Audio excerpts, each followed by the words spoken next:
প্ৰকৃতিৰ মাজত জুবিন ইয়াত থাকক, শান্তি মই ভাবোঁ তেনেকৈ তেওঁ শান্তি পাব আৰু ইয়াত তেনেকৈ যাতে লোকসকল আহি খন্তেক বহিব পাৰে প্ৰকৃতিৰ মাজত আৰু ইয়াত কবিতা, গীত, মাত, গান সকলো চৰ্চা হ'ব পাৰে, কোনোবাই ভাল কথা এটা পাতিব পাৰে, এনেকুৱা এখন ঠাই হওক।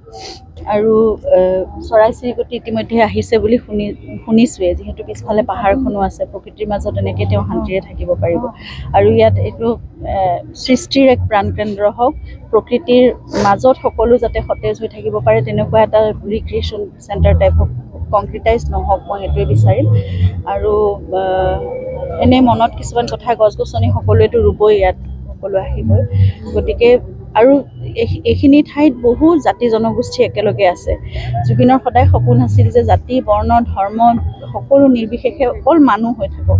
এখন বৰ অসমৰ সদায় সপোন দেখিছিল জুবিনে, গতিকে সকলোৱে মিলি আজি এই আৱেগত উটি যোৱা এই সময়খিনিত নহয়, জুবিনক যদি সঁচাকৈ সকলোৱে ভাল পায়, মই ভাবোঁ অসমখন সদায় এক হৈ থাকক।